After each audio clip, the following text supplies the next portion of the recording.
Hey guys, welcome back to Maelstrom Gaming Studios. I'm Craig, and today we're going to go over our first initial reactions to the balanced Dataslate January of 2024. Now this we're going to take from a Tyranid perspective because this is a Tyranid primary focus channel, as all of you are Tyranid content lovers like me. So if you're looking for other balanced Dataslate stuff, I'm not going to have too much of that in here. This is purely from the Tyranids, just my initial reactions, what I think we're going to get out of this. Will it make big changes? Do I want to see more or less? All of that covered in today's video. So if you are looking forward to that, do like and subscribe to stay up to date on all of our content here at Maelstrom Gaming Studios. And thank you, members. With that out of the way, let's dive into today's video.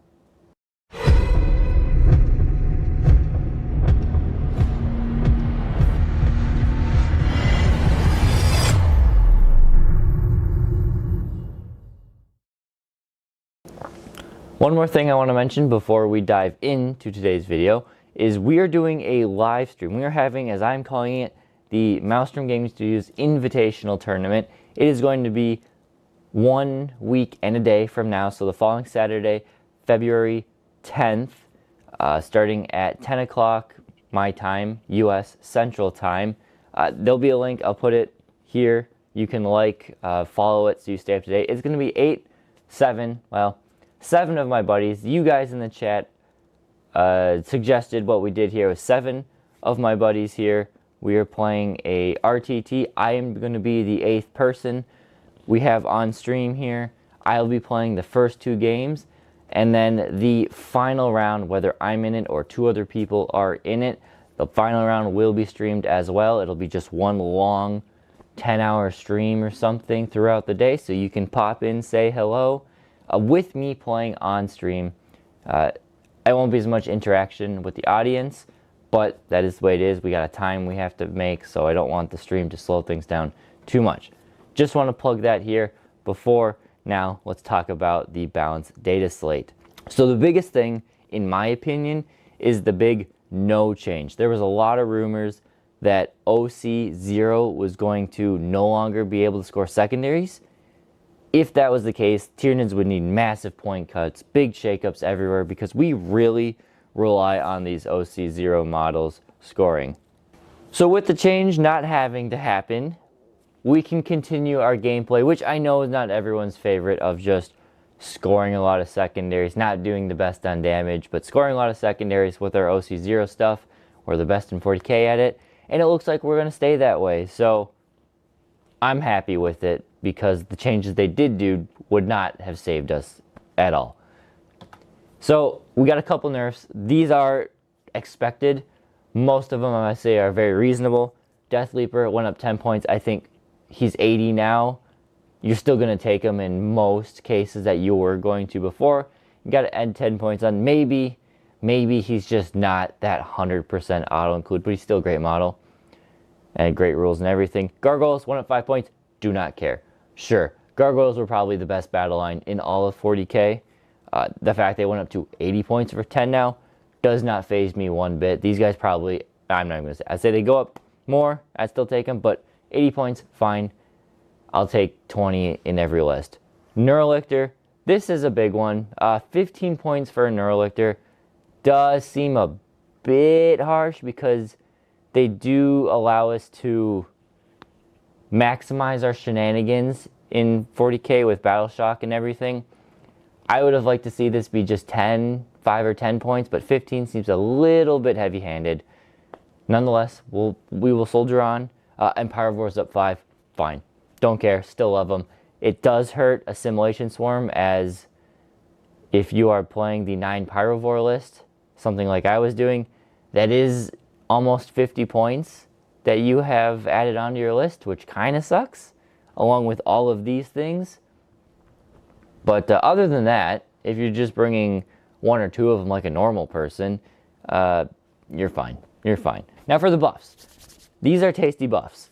So the Broodlord, 10 points cheaper. Great. Gene Stealers, 10 points cheaper for 5. Again, great. That makes that 20-man block 10-man block and the Broodlord 30 points cheaper, which is good, because it was an expensive brick. Now it's just a little bit easier to stomach. That will go pretty handy if you are someone playing, say, the Sneaky Bug list, Vanguard Onslaught, maybe Gene Stealers, you want to bring them in a Invasion Swarm list, are also very good in that. Maybe you want to bring a few in really any detachment, because now 75 points for 5 Gene Stealers? It's not a bad little infiltration unit, and they're perfect at going after those other units that can infiltrate. Sorry, scout. Norn Emissary, 30 points dropped off of it, which is huge. The Norn Assimilator, 15 points dropped off of it. Again, great point drops there. It still doesn't help with the fact that their strength is not fantastic, specifically the Emissary, but still big chunks off of them just make up for the lack of punching a little bit. It's not perfect, but it's great. Screamer Killer, 25 points dropped off of it. Amazing. I was hoping, if you saw my video a few weeks ago about my hopes and dreams for the balanced Dataslate, I was hoping for 20 points off of Screamer Killer. 25 points is amazing. The Toxicrin lost 50 points. Now, the Toxicrin still will suffer from the fact that it is like a foot wide with all of its tentacles outstretched. So the way 40k works this edition is you can draw a line of sight to a tentacle, then there you go. You can shoot it, so you can't hide this thing. Yes, it's always going to have cover, but maybe it's more usable at 150 points. One of these days I will have to try it out. Trigon, here at now down to 170 points, down 10 points. I was not expecting that from the Trigon. I thought it was okay at 180, but I'm happy, very happy for the 10 points shaved off of it. We'll still try to include it here and there. I think Trigons have play in a lot of lists utilizing that 3-inch deep strike. Very good with the rapid ingress there. And the big one, the one that we shouldn't have had to beg for, but we got it now, is the Tyranofex is down 55 points to 190. Yes, when the last point update came out, it got a huge point increase. Did not need it, not warranted at all, because they nerfed the thing. Now at 55 points cheaper, it's back to where it should be, which means it's back to being a very viable option in almost any detachment, really. So I'm happy. I'm really happy with all these buffs. A few things that I just think they missed out on. I think the Swarmlord really did need to go down at least 10 points, if not 20 points. I understand they're really valuing the free CP and the ability to increase the cost of someone's stratagem all in a Hive Tyrant package. They're valuing that very high, which I understand, but I just don't think 270 points is worth it. I think he needs to be 250. I think both Tyrants also probably could have gone down 5 or 10 points. And I think the Warriors could have gone down 5 or 10 points for 3. It's not everything, and again, they're doing some balanced Dataslate or point adjustments every 3 months now, so maybe they'll see that Tyranids, maybe we're still struggling at then, and they'll give us a few extra point cuts. I'm hoping that's the case, but those are the only things I think they really missed out on in this. So, a little bit of the pros and cons here. So obviously the cons with our point increases, it's to a lot of our core units. So I'm guessing most lists, competitive lists, are seeing right off the bat a 50 to 65 point increase if they keep their list exactly the same, which makes sense. Now with that, some things I'm looking at, I'm thinking of maybe we don't need the Death Leaper. Yes, that's very good, but maybe you don't need it in every list. And maybe we can get by without 3 Neurolictors. Maybe we can get by with just 2. Typically in my past, when I've been playing with 3 Neurolictors, I play 2 of them very reserved, and I use that third one to be a little more aggressive with the off chance that I can do a little bit more of an aggressive play or bait my opponent to come towards me. And if that one died in turn 1 or 2, I was okay because I had 2 more. Now it looks like we're just going to probably be taking 2 Neurolictors and being a bit more cautious with them. That being said, if you do that, more of a cons, you take out Death Leaper and 1 Neurolictor, that's 160 points freed up in your list. For the pros here, more so, Monster Mash, even though Crusher Stampede isn't the most fantastic detachment, Crusher Stampede became much more viable, as well as just monsters in general. Maybe you just want to play a Monster Mash in Invasion Swarm. The fact that the Screamers, the Toxicrins, the Tyrannofexes all got cheaper, the Trigon got cheaper, most of our monsters got cheaper, and the ones that were already competitive, Haruspex, Maleceptor, Haruspex, Maleceptor, Exocrine, they did not get point increases. Means pretty much all of our monsters are in a very good state, in my opinion, to work with. Will Crusher Stampede be the be-all, end-all? That is to be determined yet, but I do like the odds of Monster Mash being better now that you can shave a lot of points off using these monsters.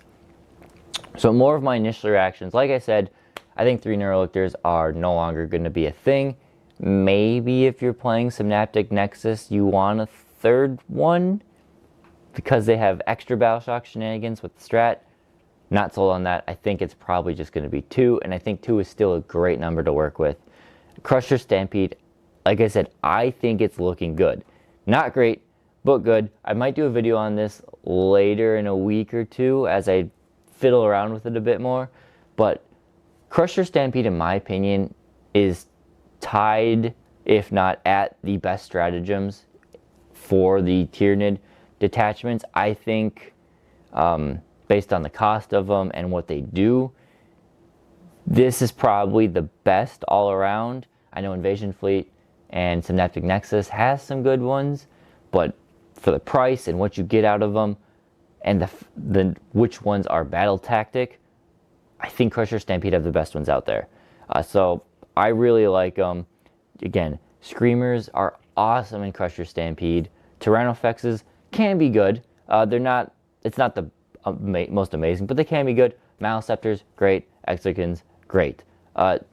If the Swarm Lord and Foot Tyrant got points decreases, I would have said Crusher Stampede all the way, but I don't think we're quite there yet. But yeah, I really like that. Internal balance. I know that's what GW is going for with making some of our core units a little bit, or the ones we're spamming, a little bit more expensive and everything else, or almost everything else a bit cheaper. I think it is a step in the right direction. Some people online are just saying, no, this does nothing for us. We're still god-awful. I don't think that's the case. I think it is a step in the right direction. I think it'll allow more options. I've already played 2 games with this, and I've had a lot of fun using models and playing with detachments, stuff that I just haven't really done in the past, so I'm liking it. It doesn't put too much of a hamper on our already competitive lists. I think the only thing would be some of our Endless Swarm lists went up a little bit because most Endless Swarm lists brought a bunch of Gargoyles, and you had Neurolictors and Death Leaper, so you're going to have to probably drop a Neurolictor, and then the list is the same. So still good. I'm not concerned with the people who say it's not good. I think it's good. I think it's great, and it can still change to be for the better. I know GW gave out a list of win rates. If I can find it, I couldn't find it, but if I find it, I'll put it on the screen here. If not, well, you're just looking at me wave my hands. Tyranids was sitting at a 45% win rate, which is the lowest I have ever seen Tyranids put. We'll see how that shakes up. Again, I think we'll do well, but I don't know. A lot of armies got buffs, so we'll see. So that's what I got for today's video. Again, I just want to do a quick initial reactions. Now that we have these, I am looking forward to getting into some datasheet deep dives. I really want to do a deep dive on the Screamer Killer because I am loving the Screamer Killer. I would like to get some going for maybe the Tyrannofex again, maybe touch on some detachments, and just see. Now we have a new breath of life into the game and into our codex with these point changes, what we can do with it. So that's all I got. Let me know what your biggest change is that you enjoy seeing, whether it's a point change or, I guess that's pretty much it. If it's a point change, or what model you're most excited to use. What unit did you want to see change that isn't? Let me know what was your least favorite thing. And then remember to check out the tournament. I'll keep harping on it until it happens. But thank you guys, thank you members, and we'll see you next time here at Maelstrom Gaming Studios.